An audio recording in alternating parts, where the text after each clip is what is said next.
Compañeros, buenos días. Vamos a dar comienzo a la sesión del día de hoy.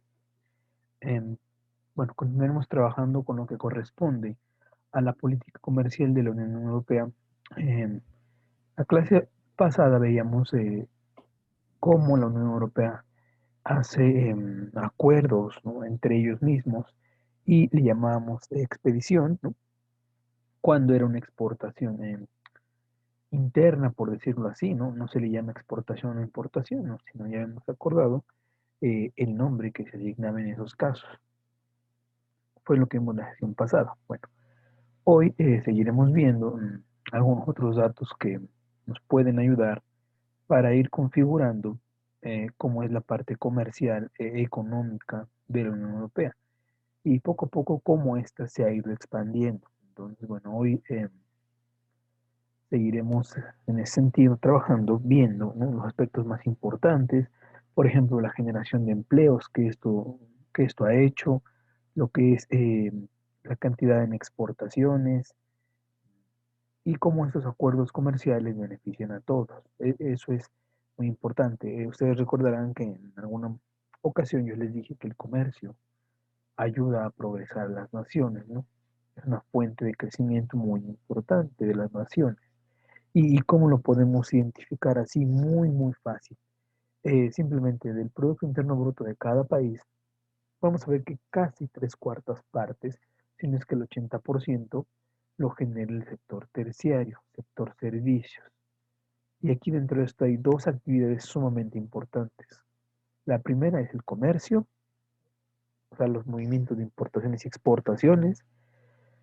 Y la segunda es la cuestión del turismo. Son dos actividades sumamente bondadosas, sumamente generadoras de lo que es empleo, ¿no?, lo que son ingresos, desarrollo, ¿no?, forman parte del proceso de globalización. Entonces, bueno, esto nos sirve, ¿no?, para darnos una idea de qué tan importante es, pues esto, ¿no?, la parte comercial, qué tan importante es para un territorio. Vamos a ver que, eh, bueno, vamos a ver algunas ventajas que supone el llamado enfoque común de lo que es la Unión Europea, ¿no?, y su política comercial, básicamente lo que veremos hoy. Como les decía yo, bueno, el crecimiento que ha tenido esta región, sí, porque es una región de la Unión Europea, vamos a ver que es un porcentaje muy, muy alto. Les decía yo el 70%, 70, perdón, 75-80%. Eh, el dato exacto de estas dos actividades que generan este 75-80% es que simplemente el comercio genera el casi 40% del PIB. O sea, y esto les va a dar otra idea de lo que les voy a decir ahorita. Si el comercio genera el 40% del PIB y ustedes observan la composición de lo que es la parte del PIB, vamos a ver que el sector agrícola genera simplemente el 15, no, perdón, el 4 o 5% del PIB. Es decir, el comercio genera 8 veces más eh, que la actividad agrícola pecuaria, ¿no? Entonces, bueno, eso es otro indicativo también de qué tan importante es esta actividad, ¿no? Dónde radica su importancia, ¿no? Vamos a ver que también es muy, mm, llama la atención, ¿vale? Entonces, bueno, eh, esto que yo estoy haciendo justamente es algo que yo les recomiendo que siempre, siempre hagan, ¿no? Que hagan comparativos, ¿no? Uno se puede dar mejor idea de cómo está algo cuando comparas en términos de otra cosa. Por ejemplo, cuando les dicen hay más población en determinada región o la población en tal región es de, no sé, 100.000 habitantes. Es un ejemplo. Eh, y ustedes me dijeran, México tiene 10 veces eso. O, por ejemplo, la cantidad de gente que tiene este empleo cabría 5 veces en el Estadio Azteca, por ejemplo. O algo así, una referencia, porque eso perfectamente te orienta sobre cómo está la situación, un diagnóstico, te da un diagnóstico también. Sí es importante decirlo, te da un diagnóstico, ¿no? Entonces, bueno, ahí también es otra cosa que yo les digo, y traten siempre de manejar cifras, pero no solo ponerme la cifra ahí y ahí a ver qué dicen, ¿no? Sino hay que interpretarla, hay que comentar al respecto, situarla en un contexto, ¿no? Compararla con otras cifras, y eso también es muy interesante, ¿no? Porque eso se presta para mucho debate, mucho análisis, entonces, y mucha reflexión, ¿vale? Entonces, bueno, voy a pasar lista para que continuemos esta jodita. Presente. Muy bien. Ábalos, Presente. viene Alba, Presente. bien, Giselle, Karime, Presente. muy bien, Monse, Presente. muy bien, Monse, Nayeli, Presente. muy bien, Lili, bien, León Cerón, Martínez Campuzano, Martínez Reyes, Villaseñor, Presente. muy bien, compañero Villaseñor, Nabil, Presente. bien, Pedraza, Presente. Nancy, muy bien, Nancy, Presente. Ríos Reyes Armando, Presente. Rivero, no saben si el compañero Rivero ya no va a estar en clases o algo así, eh, Sánchez Vargas, Presente. muy bien, Red, listo, bueno, voy a compartir mi pantalla y vamos a empezar a trabajar con estos datos que les estoy comentando justamente, entonces, bueno.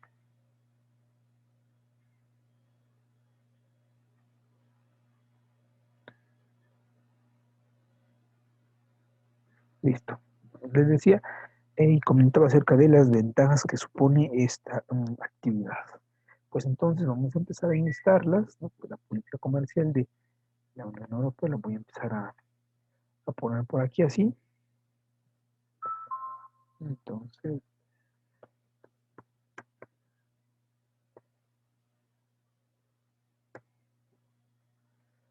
es importante que ustedes vayan abordando esto y sobre todo esta unidad es la más, por decirlo así, la más importante todo el curso. No, no quiere decir que las demás no lo sean, no, no estoy diciendo eso. Solamente estoy diciendo que esta es muy importante, compañeros. ¿Por qué? Bueno, porque a final de cuentas es la parte que más, pues sí, que más lleva los conocimientos que ustedes ya traen. Pues ahí está la importancia, ¿vale? Entonces, les decía yo que bueno, tienen algunas ventajas, aquí les voy a poner. Vamos a ver que esto crea más y mejor empleo. ¿A qué me refiero con que haya más? Más en cantidad, pero también en mejor, o sea, con, o cómo podemos ver un trabajo que tenga, o más bien un trabajo mejor, que esté mayor remunerado, mayor remunerado. Entonces, bueno, es una primera característica. Vamos a ver que es, crea más y mejor empleo, o sea, más en cantidad y eh, mejor en el sentido de la remuneración. Acuérdense de esto, también es importante que ustedes, como gente ya preparada, gente a punto de egresar, sepan distinguir entre las dos cosas. Alguien les puede decir, se crearon tantos empleos. Ok, a lo mejor la cifra es importante y dices, no, pues sí hubo generación de empleo. Pero no solo es eso, hay que ver qué tipo de empleo, ¿no? Porque si es empleo para personal no capacitado, no formal, pues entonces también tiene sus asegúnes, ¿no? A que no es lo mismo que haya empleo para gente preparada, gente con conocimiento, por ejemplo. Lo mismo igual el empleo. Habría que distinguir aquí entre lo que sería, más bien, distinguirlo entre el trabajo formal y el trabajo informal, ¿no? Porque también ahí viene otra.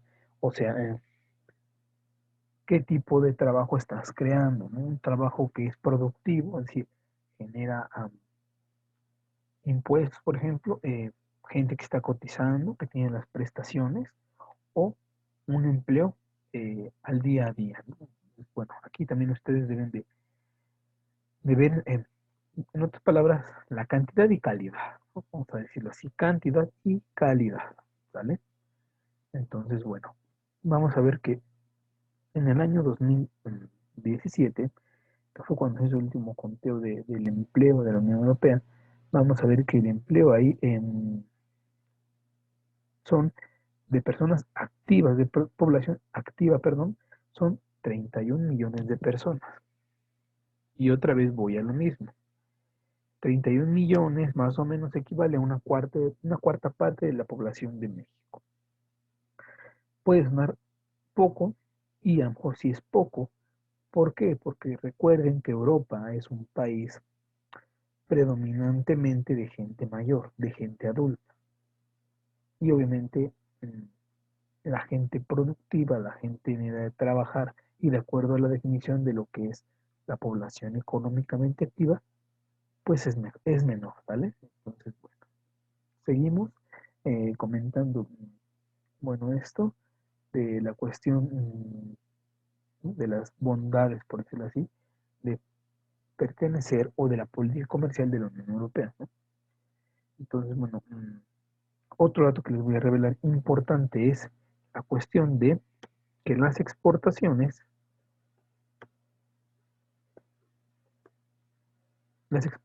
generan 6 millones de puestos de trabajo, ¿no? 6 millones de puestos de trabajo. Vamos a ver que son cifras muy, pues muy grandes, ¿no? Una quinta parte del empleo lo generan las exportaciones, ¿no? Puede ser la cuestión de la maquila, la manufactura, pero son productos que se están exportando. Entonces, bueno, ¿dónde está la zona de mayor desarrollo en la Unión Europea? Pues la encontramos en lo que es Alemania. Es un primer factor muy, muy importante. Ahora, vamos con otro factor que es sumamente importante, que tiene que ver con el conectarse o formar parte de las redes de desarrollo. ¿Y eso cómo lo vamos a visualizar?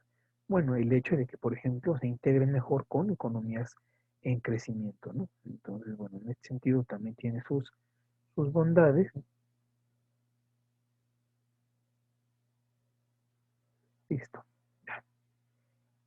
Así les decía, en ese sentido también tiene sus bondades, ¿no? El hecho de que estén en conexión con economías en desarrollo, ¿vale? Entonces, bueno, vamos a ver que aquí también es un factor importante, la conexión con economías en desarrollo. Entonces, decía, aquí también tenemos un factor de auge de lo que es la política comercial de la Unión Europea, y dónde podemos ver esa conexión, o dónde es la primera forma de ver esa conexión. Pues muy sencillo, compañeros, en los acuerdos comerciales que tenga la Unión Europea. Por decirlo así, ¿cuál sería el parámetro entonces eh, de, de esta conexión con economía en desarrollo? Los acuerdos comerciales suscritos, ¿no?, por la Unión Europea. De esta manera nosotros vamos a ver que es una manera muy, muy tangible de medir estas conexiones, ¿no? Vamos a ver que los acuerdos comerciales que suponen pues una ventaja en el sentido de que van a fomentar las exportaciones, ¿no? Fomentan las exportaciones, obviamente fomentar las exportaciones genera mayor entrada de divisas, sirve para financiar el desarrollo, también es un efecto dominó, ¿no? O sea, lo que pasa en un área va afectando a las demás, de esta manera, bueno, hace que el desarrollo sea completo, ¿vale? Entonces, bueno, de acuerdo a predicciones hechas por el Fondo Monetario Internacional y que recientemente presentaron, se comentaba que más del 90% del crecimiento económico tendrá lugar fuera de la Unión Europea. Es decir, para la Unión Europea lo importante no es hacer negocio dentro de ella, lo importante es hacer negocio con otras naciones diferentes a ellas. Entonces, bueno, 10% de su éxito se va a deber al comercio interno, que ya dijimos cómo se llama, que no son exportaciones e importaciones, ¿no? Es la expedición, por ejemplo, en este caso las exportaciones. El 90% del desarrollo va a depender de lo que haga fuera o la labor que haga hacia el exterior con otras naciones, ¿no? Entonces también es importante conocerlo. ¿Por qué? Porque pues en este sentido tendrá que fomentar lo que son sus exportaciones, por lo que ya mencioné. Bueno, seguimos entonces.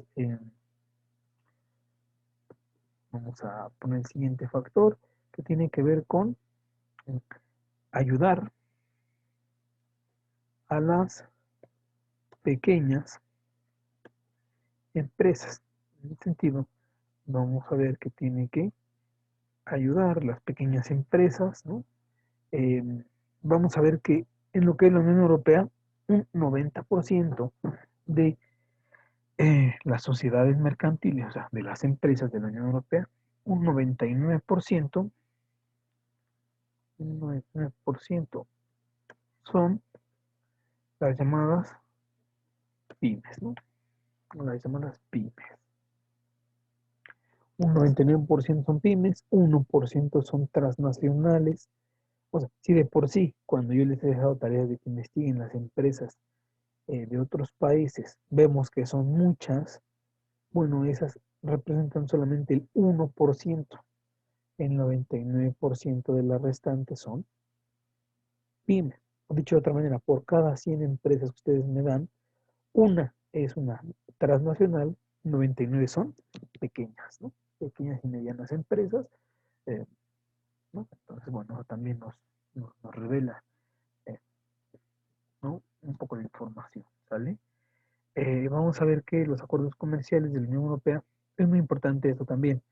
Muchos de los acuerdos comerciales de la Unión Europea ponen o prestan énfasis en la atención a las necesidades de las pymes, ¿no?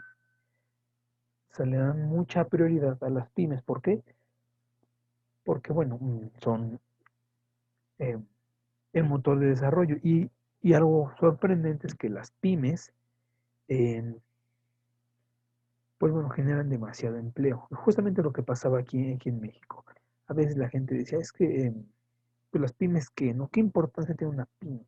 Bueno, la gente que no sepa la importancia que tiene la pyme es que en el caso de México te genera el 80% del empleo. Del empleo de la gente que trabaja en empresas, ¿no? O sea, porque una cosa es la parte de trabajar para el gobierno, o sea, ser un burócrata, la otra parte es trabajar para la empresa. Son dos ámbitos diferentes de mucho contraste, ¿no? No es lo mismo trabajar para uno o para otro, ¿no? Tienen sus diferencias, pero bueno, igual, datos, ¿no? Datos, porcentajes que nos van a ayudar a conocer la situación. Bien, ahora, tenemos otro factor muy importante que tiene que ver con ayudar a las empresas a utilizar las cadenas de valor. Pregunta, compañeros, ¿qué son las cadenas de valor? ¿A qué me refiero con el término cadena de valor? Me gustaría escuchar al respecto qué es lo que ustedes saben. ¿Qué es una cadena de valor? Compañeros, ¿qué es una cadena de valor?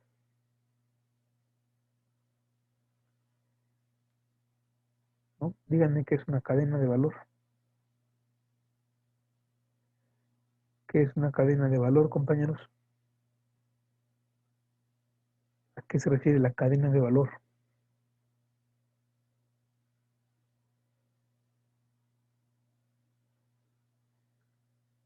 Compañeros, ¿a qué se refiere la cadena de valor?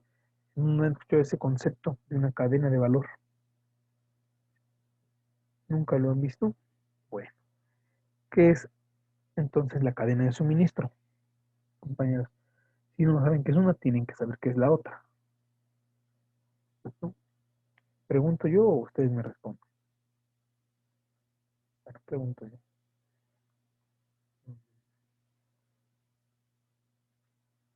Nadine, ¿nos puede decir qué es la cadena de valor o qué es la cadena de suministro, por favor? Sí, claro, profe. La cadena de suministros, bueno, yo sé que es un abastecimiento de conjunto de elementos. Eso lo había visto desde que sale desde la materia prima, si no estoy mal, No, no, siga, siga. hasta que Siga llega usted desarrollando, va bien.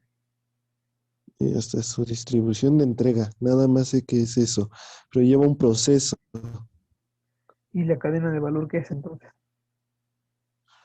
Eso no sé. Sí he escuchado la cadena de suministros porque lo vimos, lo vimos el anterior cuatrimestre, Ok, perfecto. Lo que usted nos está pero comentando es cierto. No, le agradezco mucho. sí, sí, está bien.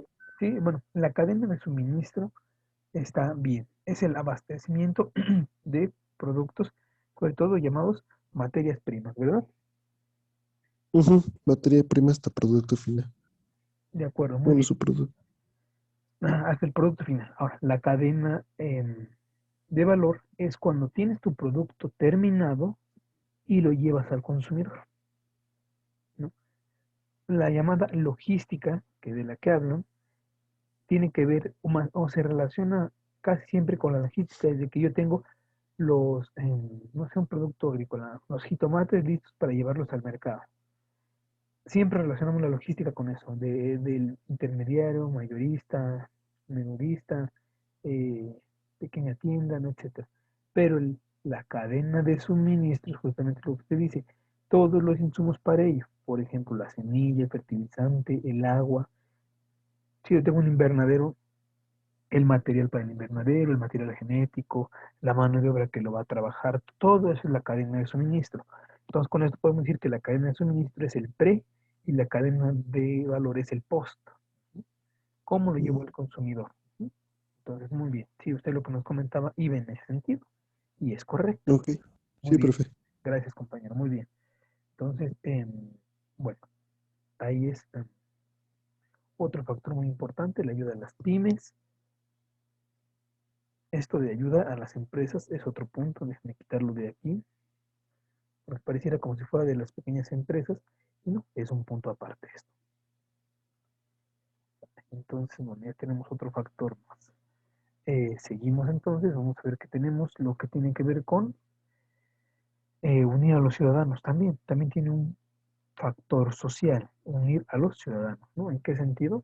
Eh, en que estos acuerdos comerciales fomentan la unión entre los ciudadanos, en el sentido que todos se tienen que esforzar para poder ir avanzando. O sea, no puede ir cada quien por su lado diciendo, yo quiero esto, o sea, cada quien con sus intereses. A lo mejor los tiene, ¿no? Como en todo lugar que cada quien tiene sus intereses. A lo mejor ustedes, aquí, entre ustedes incluso tienen sus propios intereses, ¿no? Y yo quiero aprender, quiero acabar la carrera, yo nomás quiero tener el título, o sea, cada quien tiene sus intereses. Entonces, en la Unión Europea pasa igual. Cada quien tiene sus intereses, pero no pueden ir dispersos, ¿no? Porque a fin de cuentas, si se dividen, no van a progresar. Entonces tiene que haber una interconexión. ¿Vale? Entonces lo voy a poner por aquí, unir a los ciudadanos. Como otro punto, aquí lo pongo, unir a los ciudadanos. Unir a los ciudadanos. ¿Vale? Entonces, bueno, esto es importante, vayan anotando para que pueda irme yo más para abajo. Tomen nota, les doy un minuto para que realmente, bueno, para que copien y pasar a lo que sigue.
Bien, seguimos entonces. Bueno, ahora vamos a seguir avanzando con esta parte del comercio, pero vamos a mencionar aquí que en el caso de la Unión Europea, porque estamos hablando de esta misma, vamos a ver que hay tres ejes que conducen esta política. Entonces, los voy a poner por aquí, tres ejes.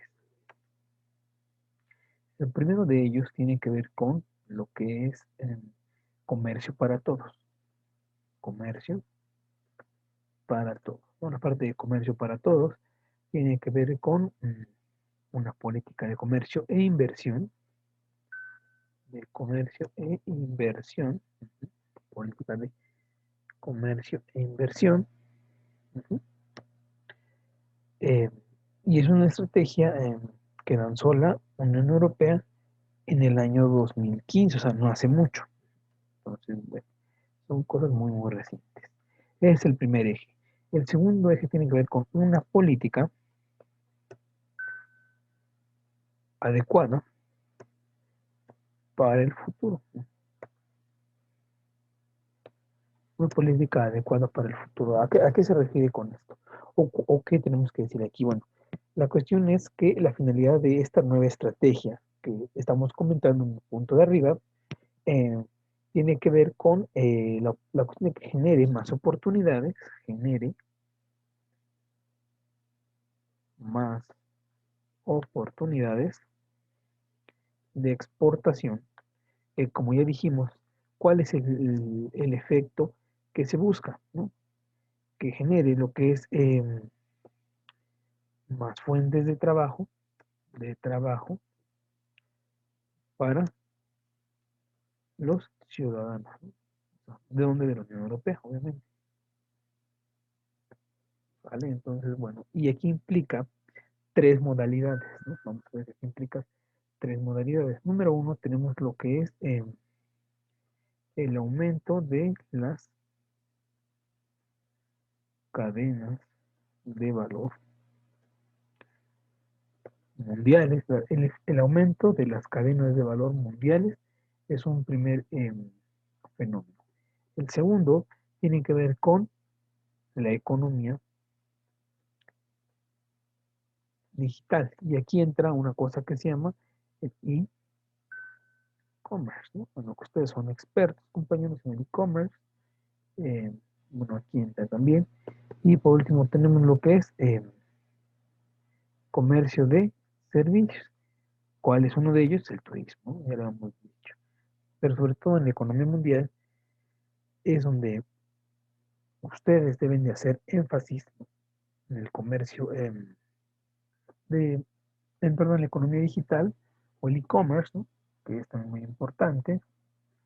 Yo supongo que ustedes conocen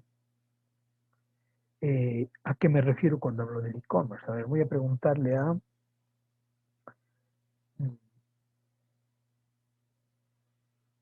déjenme ver a Varela. A ver, Varela, díganos a qué me refiero con el punto número 2. Economía digital y lo de e-commerce.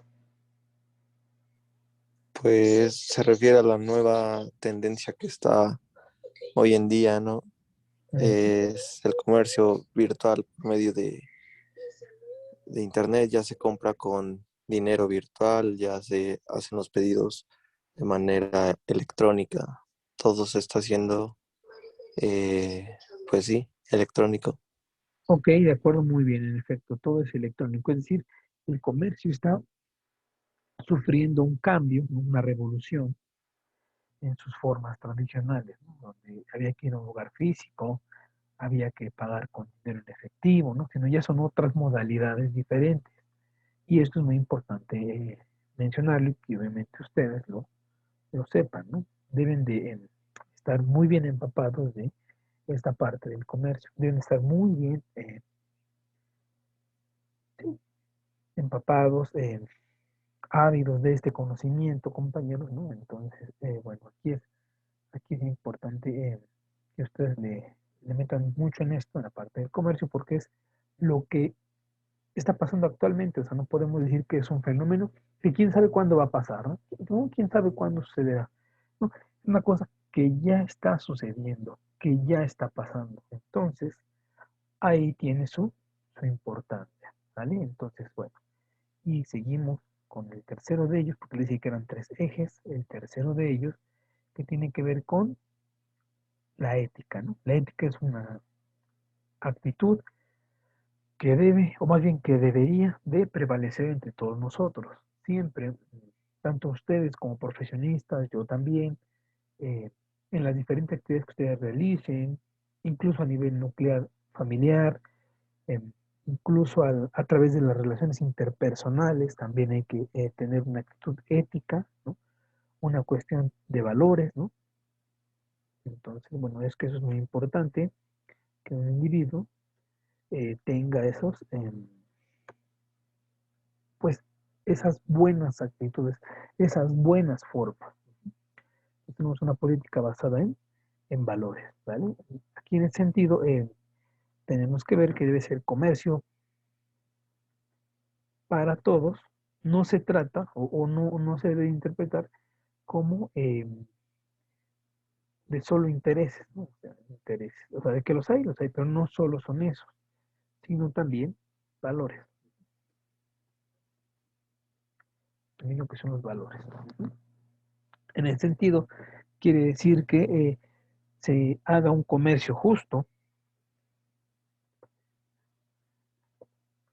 A ver, voy a preguntarle déjenme ver,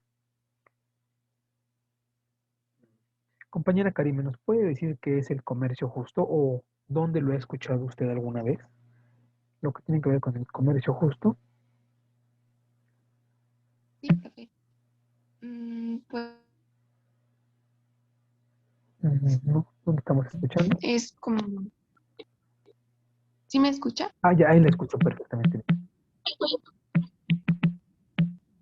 Que el comercio justo es cuando, pues, la relación que se tiene entre, digamos, los países, ya sea bilateral o multilateral, pues es de manera equitativa. No sé, bueno, es que decir justo sería no, bueno, o sea, que es equitativo. Que es equitativo, correcto, muy bien. O sea, es decir, equitativo quiere decir que aparte de que sea justo en cantidad, también es justo en sus precios. Ajá, y que es respetuoso y así. Perfecto, muy bien, sí, eso es adecuado, correcto. Entonces ahí no le muevo porque sí, lo que nos dijo la compañera es totalmente cierto. Gracias, Temi. Muy bien. Seguimos entonces. Bueno, aquí ya vimos un poco de cómo está configurada esta parte. Ahora vamos a mencionar aquí el último acuerdo suscrito, o sea, aquí que ya entró en vigor, porque, o sea, a lo mejor yo les digo este dato, van a decirme, sí, pero es que apenas está pasando este acuerdo. Sí, pero ese acuerdo que apenas está pasando todavía no se firma y todavía no entra en vigor. Entonces, hay que hablar mejor de lo que ya existe que de lo que se está generando, ¿no? Porque puede ser que a lo mejor no lleguen a un acuerdo y no se haga nada, ¿no? Entonces, pues bueno, aquí en ese sentido, el último acuerdo que firmó la Unión Europea fue el de Unión Europea con Canadá. Con Canadá. ¿En qué año? Fue en 2016. Es el último tratado que tenemos, que es el más reciente, ¿no? Pero ya entró en vigor este acuerdo comercial. Este acuerdo comercial se llama, el nombre correcto es Acuerdo Económico y Comercial. Acuerdo Económico y Comercial Global. El nombre de esto, o como se conoce, es el Z, con C, no con la Z, sino la Z así escrito. Y bueno, algunos puntos de este acuerdo, por ejemplo, el primero de ellos tiene que ver con la cuestión de el comercio y la inversión, comercio e inversión, o sea, eh, facilitar el comercio por una parte, facilitar el comercio y por el otro, promover la inversión, ¿no? Facilitar el comercio, promover la inversión, ese es como el objetivo central de este acuerdo económico y global y comercial global. es primero que nada comercio y la inversión. Facilitar el comercio, promover la inversión. Luego tenemos la importancia de este acuerdo, ¿no? ¿O por qué es importante? Bueno, porque pues da la oportunidad de fortalecer los lazos económicos, la cuestión de oportunidades de empleo, integrarse al proceso de globalización a nivel mundial, fomentar las exportaciones, fortalecer las normas comerciales a nivel mundial. eh, Además, hay algo muy importante que es una sólida protección, que es una sólida protección de los derechos de los trabajadores. Y otra cosa muy importante, el eco-friendly, ¿no? O sea, protege los derechos de los trabajadores, pero también el medio ambiente. La cuestión del medio ambiente, que es un tema que tiene muy alta preocupación, ¿no? Por la gente, los políticos de países responsables, eso es algo que tiene suma importancia, lo que tiene que ver con la parte del medio ambiente, ser amigables con el medio ambiente, ¿no? Eh, por la cuestión pues, del calentamiento global, de los polos y demás, ¿vale? Entonces, bueno, en ese sentido podemos continuar. Ahora, bueno, ¿cuáles serán sus aportaciones? Lo voy a poner aquí abajo. Ahora, si dijéramos sus aportaciones, ¿cuáles van a ser sus aportaciones? Y vamos a ver que estas aportaciones que tiene este tratado van mucho, mucho, mucho de la mano con lo que busca el comercio y de lo que justamente yo les estaba hablando hace un instante, que tiene que ver con algunos de los beneficios de lo que son eh, la cuestión del comercio. Déjenme ponerlos por aquí. Solo estaba acomodando aquí el espacio donde estoy porque no estaba conectado a esto, pero ya quedó. Bueno, ¿por qué es importante? Primero porque ya dijimos la cuestión de los trabajadores y el medio ambiente. Entonces, eso es lo primordial. Pero, ¿qué aportaciones tiene? Primero que nada es que suprimirá los derechos arancelarios canadienses aplicados a la Unión Europea. A la Unión Europea. Eso es un primer objetivo, suprimir los derechos arancelarios canadienses aplicados a la Unión Europea. Entonces, ¿eso qué tiene? Bueno, ya dijimos los beneficios, ¿no? Que realmente va a fomentar el comercio. Ahora, seguimos. Aumentará los contratos públicos canadienses. A ver, voy a preguntarle a alguien más. Déjenme ver.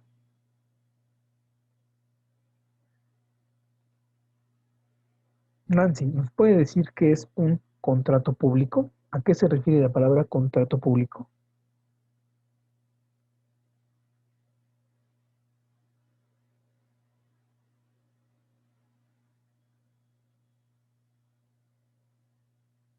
Nancy, ¿nos puede decir qué es un contrato público?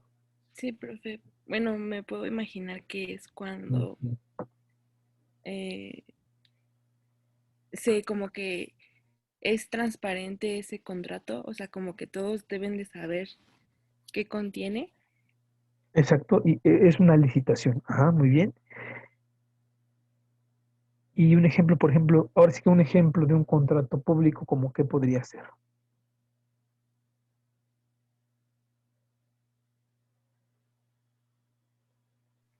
Pues no sé, como que, o sea, siento que esos los pueden tener los servicios administrativos, que pues básicamente todos tienen que saber cómo se licitan. Perfecto, muy bien. Sí, en efecto, un servicio al gobierno, por ejemplo, eh, un proveedor, un ejemplo ahorita con lo de la vacuna, podría ser que la Unión Europea, más bien que Canadá le dé el contrato público o le dé preferencia a lo que es la Unión Europea, entonces, para suministrarle ese producto. Muy bien, en efecto. Seguimos. pues abrir o aperturar el comercio de estos dos países implicados. Países implicados es cuando se quiere decir de dos países que forman parte de un tratado, se les puede llamar países implicados, ya no decir Canadá, la Unión Europea. Países implicados, y sabemos en el contexto en el que nosotros estamos hablando a qué nos estamos refiriendo. Abrir o apertura del comercio, proteger los productos frente al plagio. Frente al plagio. A ver, compañero Dres, ¿nos puede decir qué es el plagio? ¿A qué se refiere el plagio? ¿Qué, brother? ¿Nos puede decir a qué se refiere la palabra plagio? Como tipo robar, por ejemplo, copiar o algo similar. Perfecto, muy bien. Sí, robarse o hacer propio algo que no te pertenece. Ajá. En este caso, el plagio, muy bien, compañero, donde se ve, sobre todo en los alimentos y las bebidas. Los alimentos y las bebidas. Por ejemplo, los quesos que tiene la Unión Europea son eh, endémicos de esta región y pueden sufrir plagio. ¿Qué otra cosa? Por ejemplo, la cuestión de en bebidas, el vino tinto, el whisky, eh, ¿no? El coñac, por ejemplo, son bebidas que pueden sufrir plagio, es decir, que un tercer país se apropie, ¿no?, del nombre. Y por eso aquí surgen lo que son las denominaciones de origen. Algo que nosotros ya habíamos comentado en algún momento, pues bueno, aquí sale a relucir esto. Ahora, ¿qué otro beneficio tiene esta o qué otra aportación da esto? Tiene que ver con la facilitación que los profesionales, o sea, el personal capacitado, que los profesionales de la Unión Europea trabajen en Canadá. Aquí justamente les hago una pregunta. Yo imagino que sí lo han visto, estoy segurísimo. Que lo han visto en el Facebook, por ejemplo, que dice, Canadá está buscando gente para que se vaya a vivir con un sueldo de 30,000 pesos mensuales, por ejemplo. ¿Sí han visto esos anuncios en internet o en Facebook específicamente, compañeros? ¿Sí lo han visto alguna vez? Sí, pero Ok, muy bien. A eso se refiere justamente a que busca gente que vaya básicamente a dos cosas. Una, a vivir a lo que es Canadá. ¿Por qué? Por la población tan dispersa que tiene y por lo que pasa en la Unión Europea. La gente adulta o la gente que está en edad de tener familia ya no quiere. Entonces buscan preservar la especie y la población. ¿De qué manera? Pues tienen que dar algún incentivo para que tú vayas a ese país, ¿no? Entonces, bueno, eso es muy importante, ¿no? Lo mismo de la cuestión de evitar los lugares en donde pues nos están quedando como lugares fantasma, ya no empieza a haber gente, ¿no? Entonces, bueno, aquí es importante también decirlo. Tenemos lo que es eh, ayudar a las pymes,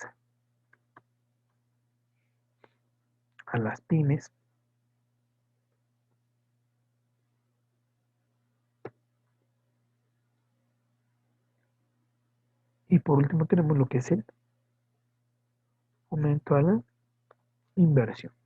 Entonces, bueno, son sus principales objetivos que tiene, ¿no? Entonces, bueno, vamos a ver que también va a ser beneficioso en otros sentidos, como cuál, la igualdad de las empresas, más bien las condiciones. Otra cosa muy importante, los precios más bajos y mayores posibilidades de elección. Eso es otra ventaja, ¿no? Otra característica del comercio, lo voy a poner por aquí.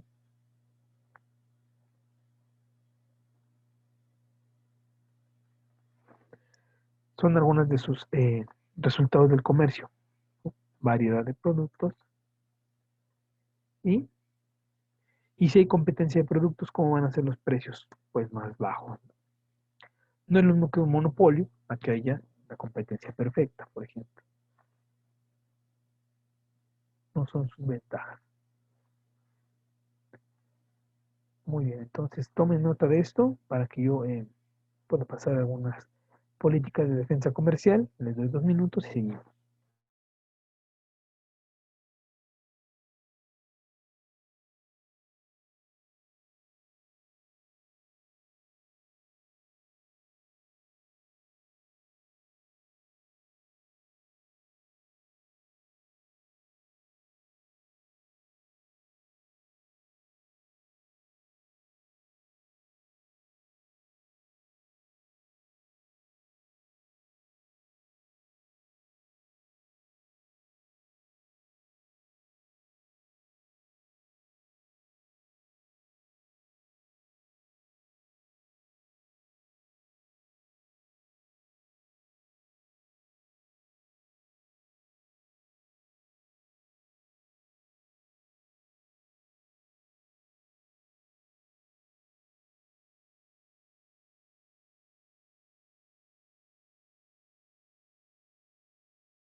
Listo, bueno, seguimos. ¿Ya terminaron de copiar, compañeros?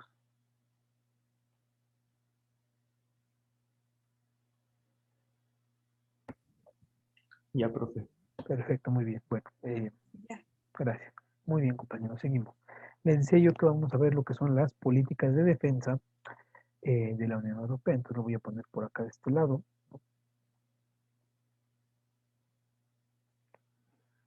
Son las políticas de defensa comercial de la Unión Europea. De la Unión Europea, ¿vale? Entonces, bueno, las vamos a poner aquí abajo, las vamos a ir enlistando y explicando cada una. En primer lugar, o más bien como objetivo central de su política de defensa que tiene la Unión Europea, es en primer lugar son dos cosas, ¿no?, muy importantes. La número uno es defender a los fabricantes. Y entonces la número dos se puede deducir muy fácil. Defender a los productores. Defender a los fabricantes y defender a los productores. Son dos de los objetivos centrales, ¿no? El fabricante, que puede ser más bien una persona que se dedica a la manufactura, y tenemos al productor, ¿no?, que es obviamente quien crea el producto. ¿Vale? Entonces, bueno, vamos a ver que pese a que la Unión Europea tiene una de las economías más abiertas del mundo, eh, están protegidos, o sea, se blindan contra cualquier amenaza externa, ¿vale? Entonces, la Unión Europea en ese sentido tiene una firmeza para defender a sus fabricantes y a sus productores, ¿no? Son los dos que más protegen. Y bueno, a lo mejor la palabra política de defensa tiene que ver como, o bueno, puede sonar como una guerra, ¿no?, entre tanques, soldados y demás, pero no es así, sino se refiere a las medidas que toma y no tiene nada que ver con violencia, ¿vale? Pues son medidas comerciales, ¿no? Entonces, por decirlo así, sus armas serían sus herramientas jurídicas, ¿no?, que contemplan los tratados o sus diferentes reglamentaciones. Ahora, ¿cuáles son dos de las principales prácticas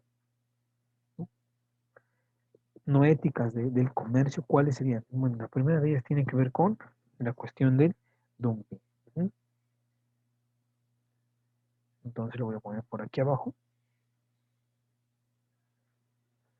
Con la cuestión del dumping, que bueno, es cuando una empresa, se lo voy a poner aquí, pero yo sé que ustedes ya lo saben, ¿no? Cuando una empresa de un tercer país comercializa productos en la Unión Europea a un precio por debajo de, puede ser dos cosas. Número uno, del precio de venta en su mercado nacional. O número dos, por su costo de producción. Pues de producción o de fabricación, ¿sale? O fabricación, dependiendo según sea el caso. Es una de las primeras prácticas de las que se va a defender la Unión Europea. Ahora, hay otro fenómeno que es muy común que sucede y que también la Unión Europea está en contra de esto, ¿no? Tiene que ver con la cuestión de subvencionar. Lo voy a poner por aquí. Subvencionar.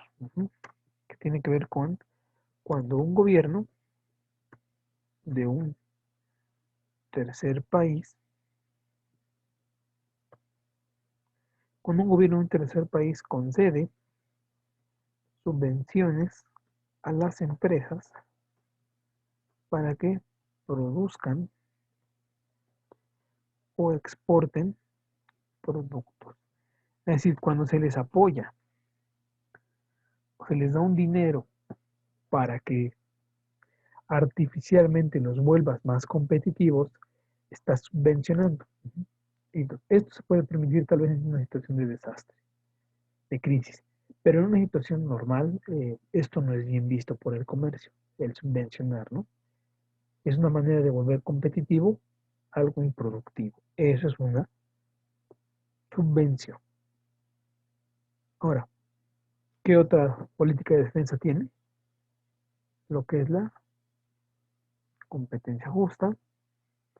Competencia justa, ¿no? O sea, gran cantidad de empresas para que tú puedas ver lo de tus productos, a dónde los comercializas y que tengas variedad.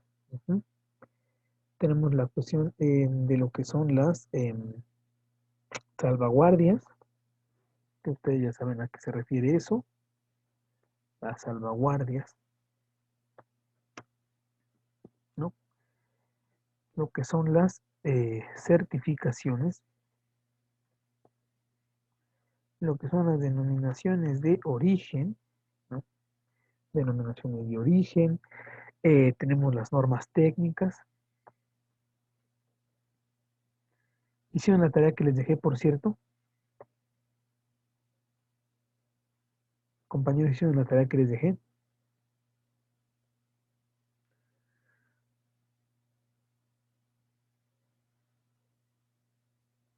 Compañeros, hicieron la tarea que les dejé. Pero ¿cuál de todas, Ah, profe? hay una que dejé casi al último, no vi, señora, yo hay una tarea que se quedó casi al final. ¿De acuerdo? Eran de unos términos. Ándele, eran de unos términos exactamente. Sí, creo que sí se la mandé. Perfecto, bien, muy, muy bien. Gracias, compañero. Muy bien. Ahora, eso es una cuestión. Ahora, la segunda. Ya se dieron a la tarea de revisar lo que es el Codex Alimentarius. Ya tuvieron la curiosidad de observar, ver a qué se refiere.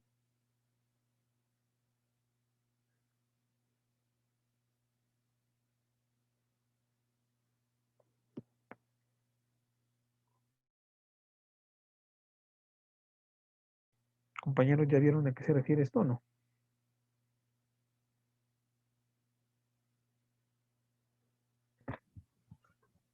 Pues básicamente es como la unión de muchos códigos, de muchas prácticas, normas, en, por ejemplo, en recomendaciones que se hacen, ¿no? Exacto, muy bien, en efecto. Así es, dice el señor. Exacto, en efecto. Déjenme ver a ver si puedo abrir el sitio ahorita en este momento para revisarlo. Déjenme checar a ver si está habilitado hoy, a esta hora, ahorita.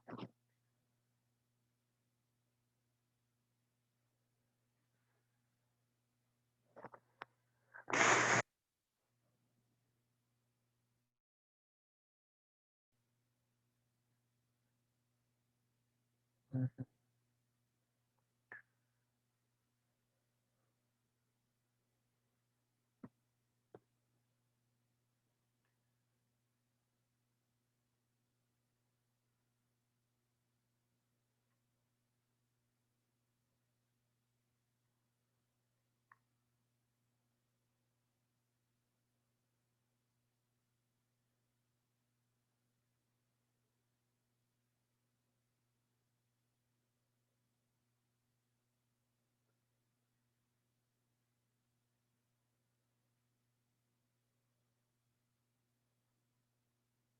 Listo, aquí está lo que les quería mostrar.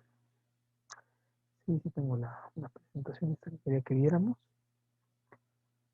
Solo déjenme la abro para que la vayan viendo.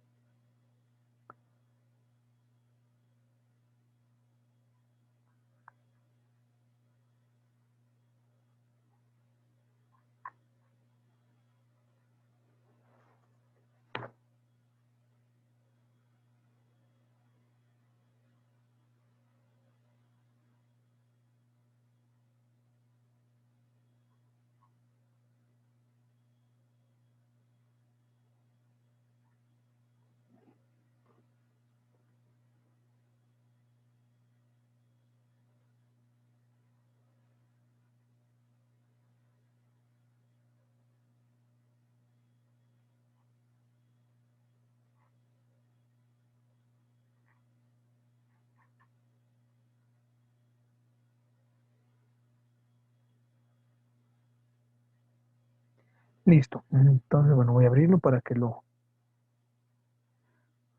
vayan viendo.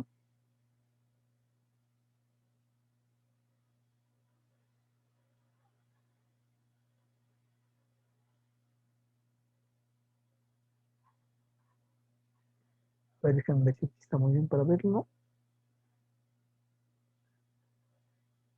Sí, creo que sí.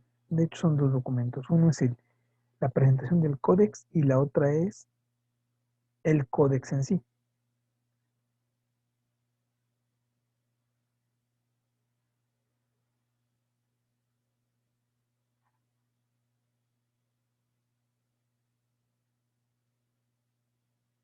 Miren, vamos a ver brevemente la presentación del códex. Y vamos a ver después lo que es el códex como tal, porque son cosas distintas. Vamos a hacer una pequeña presentación de qué es el códex. Aquí está. Ya lo están viendo, ¿verdad? Muy bien.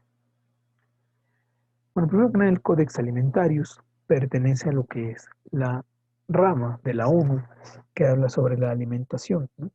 Y la agricultura, que esta rama de la ONU se llama la FAO, ¿no? Me imagino que ustedes alguna vez han consultado FAOStat. Sí conocen FAOStat, ¿verdad, compañeros? Por lo que entiendo. Sí, profe. Muy bien, perfecto. Ahora entonces, bueno, vamos a ver qué es el Codex. Codex Alimentarius, aquí está. Aquí está la pregunta, ¿qué es el Codex? Vamos a ver. Eso es importantísimo. El Codex busca asegurar la inocuidad y la calidad de los alimentos, ¿no? Lo que comes y qué tan saludable es eso que comes. Otra vez hacemos la distinción como hace rato con el trabajo. El tipo de trabajo y la cantidad de trabajo. Entonces aquí es la inocuidad y la calidad de lo que comes. ¿Vale? Entonces, bueno. El códex es un depósito de conocimientos sobre el uso de los alimentos que necesitamos. Tiene que ver mucho con la cuestión de los fertilizantes, los contaminantes, los tóxicos, residuos químicos, etc. Bueno, entonces, ¿cuál es el origen del códex? Determinar la pureza de un alimento. Ujú. La pureza de un alimento es su objetivo primordial. Cuando surge en los años 40, cuando surge lo que es el Codex Alimentarius, ¿no? ¿Cuáles han sido algunos de sus logros? Aquí está. Es un punto de referencia internacional, aumenta la sensibilidad, más bien la sensibilización de la población a escala nacional y mundial, ¿no? Acerca de la inocuidad y calidad de los alimentos. Pregunta, compañeros, ¿qué se refiere a inocuidad? ¿Qué es la palabra inocuidad? ¿O cómo se define la palabra inocuidad? Compañeros, ¿qué es la inocuidad? ¿A qué se refiere la inocuidad?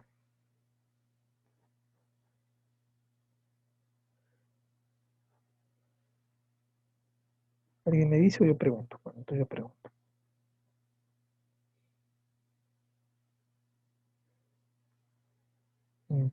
Alba, díganos a qué se refiere la palabra inocuidad.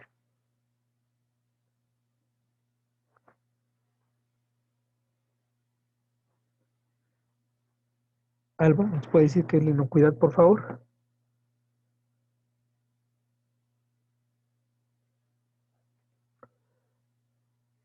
Pedraza, ¿nos puede decir qué es la inocuidad? Perdón, profe, no podía destrabar mi micrófono. Ok, no sé, por favor, díganos, ¿qué es la inocuidad? Inocuidad. Pues inocuidad, la palabra como tal es el no poder hacer daño, ¿no? O sea, como el estar protegido. Ok, muy bien. Entonces, en ese sentido, ¿cómo lo pondría en contexto? Respecto a qué, perdón. ¿Cómo pondría en contexto la palabra inocuidad en la cuestión de los alimentos? Lo que usted nos dijo hace rato de que es la capacidad de no hacer daño, eso es totalmente correcto. Etimológicamente, eso es. Pero ahora, póngame esa palabra en contexto con la cuestión del códex alimentario, la cuestión de los alimentos. Pónganme en contexto eso y díganme cómo se definiría entonces. Pues sería como la garantía de que el alimento no va a causar ningún daño. Perfecto, la garantía de que el alimento no va a causar daño al consumidor, ¿verdad? Cuando lo consuma. Ahora sí que el consumidor cuando lo consuma. Muy bien, en Sí. efecto. Muy bien, Alba, correcto. Eso es la inocuidad. Ahora, vamos a ver que también busca lo que es mayor protección al consumidor. ¿Por qué? Para evitar intoxicación, por ejemplo, ¿no? ¿Cuánta gente es celíaca? ¿No? Entonces, bueno, esto también tiene que ver con la cuestión de la inocuidad. Me imagino que yo conozco, más bien me imagino que yo entiendo que ustedes saben que es un celíaco, por ejemplo. ¿Alguna vez han escuchado el término? ¿Conocen a alguien así? ¿Compañeros o no? Díganme. ¿Qué, profe? Un celíaco. ¿Qué es un celíaco? A ver, díganme. ¿Dónde han escuchado eso? ¿A qué se refiere un celíaco? ¿Conocen ustedes alguno? ¿Han visto alguno alguna vez? No sé qué es eso. ¿Qué es eso? Bueno, un celíaco es aquellas personas que no pueden consumir gluten, que no pueden consumir, por ejemplo, harinas, pan. Esas personas que le dicen, es que me cae pesado el pan, es que el gluten no lo proceso. Bueno, esas personas son celíacos, ¿verdad? Así se le llama. Un celíaco, eres un celíaco. O sea, eres alguien que no puedes comer gluten, no puedes comer harinas, no puedes comer pan. ¿Estamos de acuerdo? Es un celíaco. Entonces, bueno, ahí también hay que preservar la inocuidad. Y en el Códex Alimentario hay un apartado donde, por ejemplo, cuando hacen, en las máquinas que hacen, por ejemplo, determinados productos y ponen, por ejemplo, pan, quedan residuos de gluten. Entonces, para que la gente por transferencia no se vaya a enfermar, es decir, que yo compre cierto producto, pero en esas máquinas elaboran ese otro producto que a mí me hace daño, pues tiene que haber algo que me asegure que está libre de eso. Entonces, para eso está el códex, ¿no? Como por ejemplo las personas que tienen, pues sí, como alergias a los, ¿cómo se llama? Cacahuates, ¿no? Las personas que tienen alergia al maní, en este caso al maní, al cacahuate. Por eso muchos panes, por ejemplo, ustedes han visto que dice, eh, como dice, este producto fue, ¿cómo dice? Elaborado en máquinas que procesan semillas, nueces y cacahuates. ¿Han visto alguna vez ese letrero? Compañeros, ¿han visto ese letrero alguna vez? No, profe. Deberían de, bueno, a partir de ahora quiero que vean, cuando consuman un producto, revisen, lean las etiquetas, ¿no? O sea, más sé de que si comen alto en calorías, en azúcares, eso no me interesa. Me interesa que vean que dice esa leyenda que les estoy diciendo. Entonces, hay gente que tiene esa enfermedad que se llama anafilaxis. O sea, cuando yo no puedo comer cacahuates. ¿Ustedes conocen o saben de alguien que tenga ese padecimiento, compañeros? No, profe. No saben de alguien que le haga daño el cacahuate. Bueno, de mi familia, ¿no? No, bueno, eso es muy importante. Entonces, es muy poco probable que ustedes o sus hijos de ustedes tengan ese padecimiento. Pero bueno, o alguien, por ejemplo, que tenga alergia al camarón, por ejemplo, conocen a alguien que tenga intoxicación Sí, profe. Ok, perfecto. Muy bien, entonces esas personas también tienen anafilaxia a los mariscos. Ok, entonces deben de buscar productos que, por ejemplo, atún que no se haya mezclado con camarones o algún pescado que no se pesque con camarones o que no se lave con agua de camarón o así. Entonces, bueno, todos los ejemplos que les estoy poniendo es parte del día a día del códex. Entonces, bueno, tenemos el códex en cifras. Vamos a ver que tiene 78 directrices, 221 normas para productos, 53 códigos de prácticas, 106 niveles máximos de contaminantes presentes en los alimentos. De los 106, 18 son específicamente de los contaminantes. Tenemos más de 4.130 niveles máximos, de los cuales 224 se refieren a grupos de alimentos aditivos. Pregunta, compañeros, ¿qué es un alimento aditivo?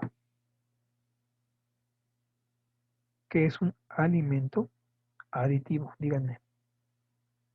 Pues que a diario lo estás consumiendo. No, eso es adictivo. Un alimento ¿Qué dijo? aditivo. Un alimento aditivo.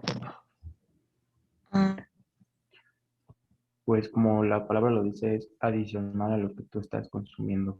Correcto, como que podría ser un aditivo. Alguna proteína, a lo mejor. Ajá, algún colorante, algún aromatizante, algún conservador, algún acidulante, algún endulcorante, ajá, un espesante, por ejemplo, el benzoato de sodio. ¿Han visto alguna vez los ingredientes de lo que se comen, compañeros? ¿Alguna vez se han puesto a ver antes de estarse a comer? A ver qué me estoy comiendo. ¿Alguien lo No. hace? No, ¿verdad? No, pues se lo comen el veneno y pues ya, que sea lo que Dios quiera, ¿no? No, a ver, hay que revisar cuando ustedes se coman algo. Y vean, si tiene benzoato de sodio, por ejemplo, ese es un aditivo, ¿no? Cuando dice contiene color rojo del número 5, amarillo del número 3, tal, tal, esos son aditivos, ¿sí? Son adiciones a los alimentos. Hay gente que puede ser alérgica al sodio. ¿Ustedes conocen a alguien así o no? Alguien que si No, come profe. sodio se inflama, no conocen a alguien así o que dice es que retengo líquidos. Bueno, esas personas tienen que tener especial cuidado en los aditivos. Hay niños que si comen colorantes de los alimentos, les dan problemas de estómago muy fuertes. Bueno, esas personas también deben de ver qué colorantes. Hay gente que le cae mal el colorante rojo 3. El rojo 3, ¿dónde lo encontramos, compañeros? En la salsa Valentina. Hay gente que no puede comer eso, ¿no? Y así podría seguir dando ejemplos de lo que ustedes a veces han comido y no se dan ni cuenta de que están comiendo. Pues bueno, deben de observar qué comen y qué traen, ¿no? Lo que pasa es que luego eso de los cacahuates es muy común, la gente se puede llegar a morir, ¿eh? Se pueden morir. Alguien que no tenga tolerancia a los cacahuates, por ejemplo, que tenga anafilaxia a los cacahuates, se puede sentir que se asfixia. Puede estar comiendo de repente bien con ustedes y de repente ya no lo escuchan y dicen, "Ah, ¿qué le pasó?". Ya lo voltean a ver y está todo morado, y que ya no puede respirar ni nada, y es porque se le tapan las vías respiratorias. Entonces, hay personas que el cacahuate para ellos es un veneno. ¿Estamos de acuerdo? Compañeros, sí estamos de acuerdo en eso que estoy diciendo. Sí, Sí, profe. profe. Perfecto, muy bien, me parece correcto. Ahora vamos a ver que de estos 5.231 son los que tienen que ver con los máximos limitantes de residuos. ¿De qué residuos? De residuos de contaminantes presentes en los fertilizantes. ¿No? 303 relativos a los plaguicidas, es decir, para acabar con todas estas, con los microorganismos que a veces dañan la producción. Entonces, bueno, también tiene que ver la cantidad de plaguicida. 623 tienen que ver con medicamentos, básicamente medicamentos para humanos. 12 tienen que ver para la cuestión de medicamentos veterinarios, o sea, para animalitos, ¿no? Entonces, bueno, tomen nota de estas cifras. Les doy 3 minutos y seguimos, por favor.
Bueno, seguimos, compañeros, entonces. Ahora, bueno, vamos a seguir definiendo qué es el Códex Alimentario. Vamos a ver qué son las normas, las directrices y los códigos de prácticas, ¿no? Que los Estados miembros deben adoptar, ¿no? Para que sus productos se puedan comercializar. Por decirlo algo así, el Códex Alimentario lo podríamos ver como una certificación, ¿no? como un conjunto de reglas de cómo tienen que elaborarse los productos, que no deben de contener, que sí pueden contener, ¿no? Son todas esas reglas en materia alimentaria.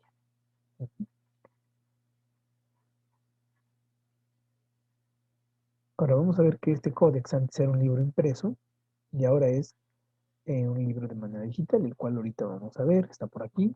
Bueno, no es documento, pero está aquí. Bueno, vamos a ver las normas generales, ¿no?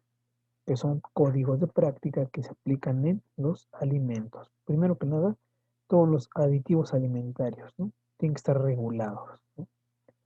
La cuestión de los colorantes, edulcorantes, ¿no? Espesantes.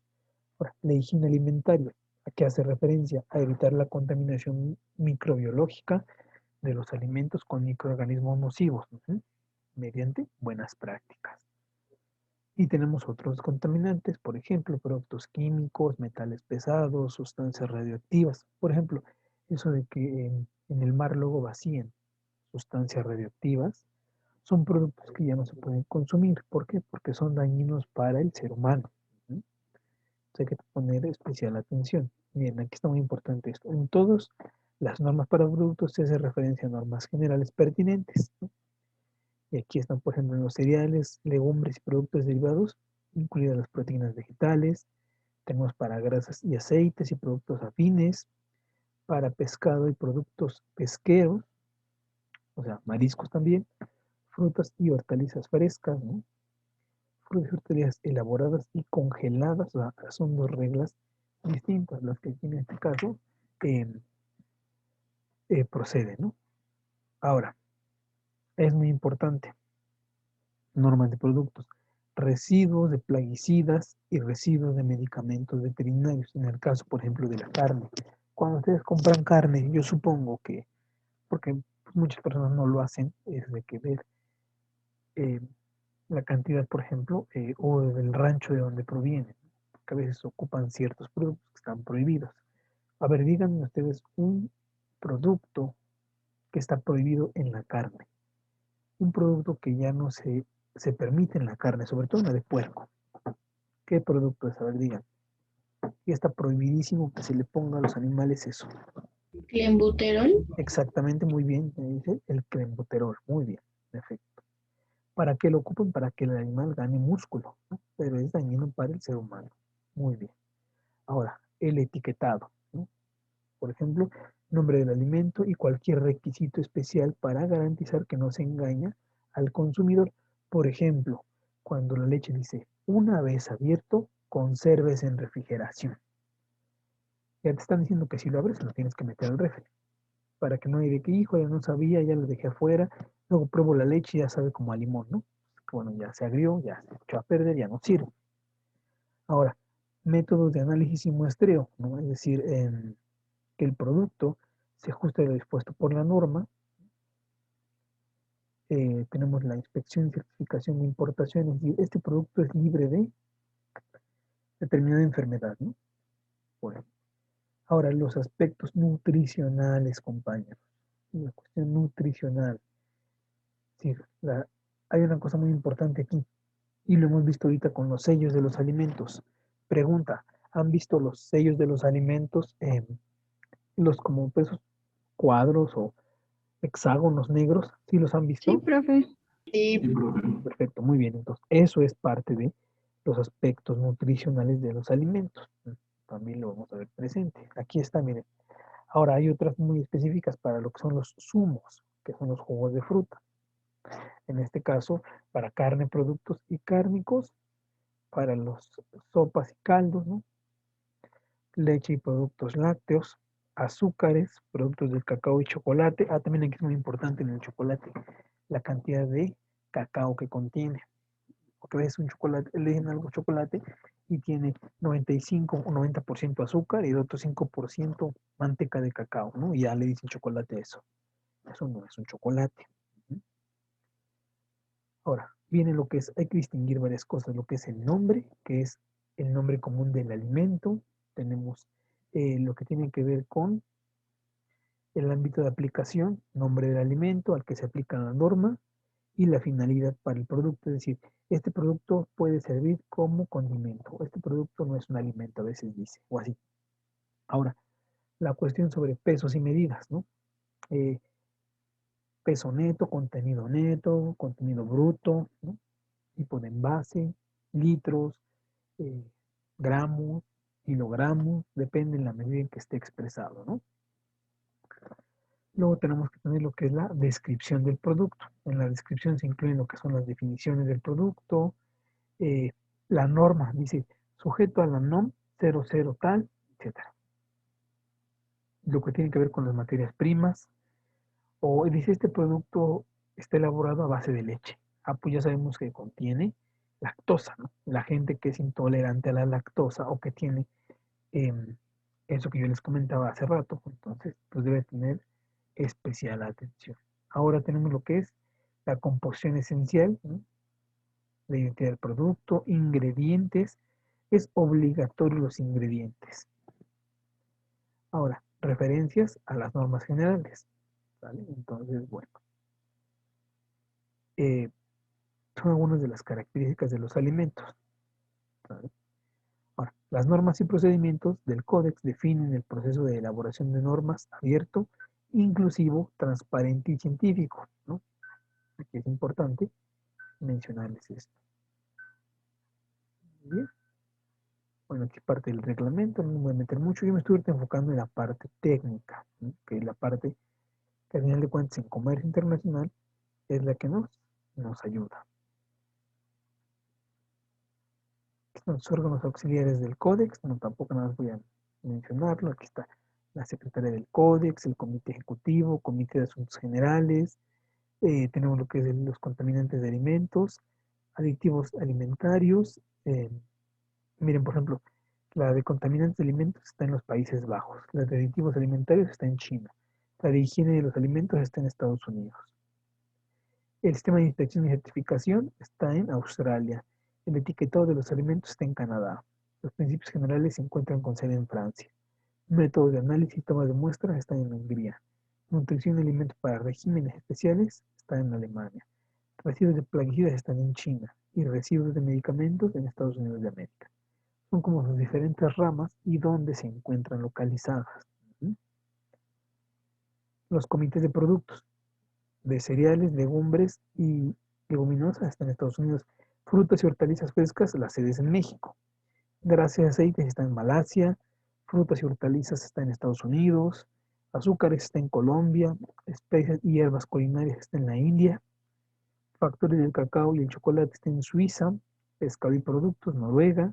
Higiene de las carnes, Nueva Zelanda. Leche y productos lácteos, Nueva Zelanda. Aguas minerales está en Suiza.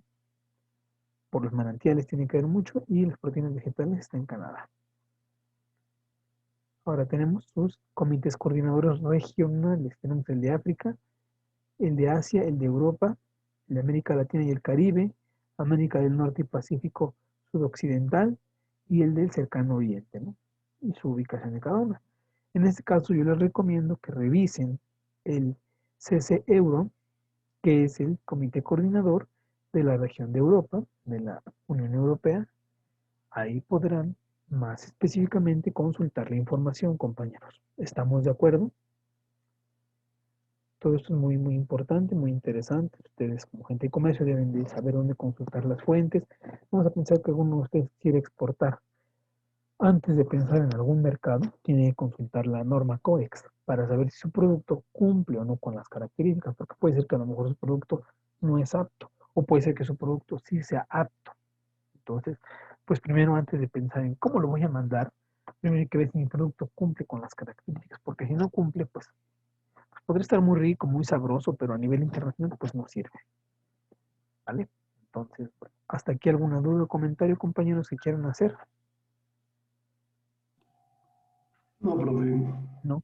Sí quedó claro lo que estamos hablando, lo que estamos abordando el día de hoy.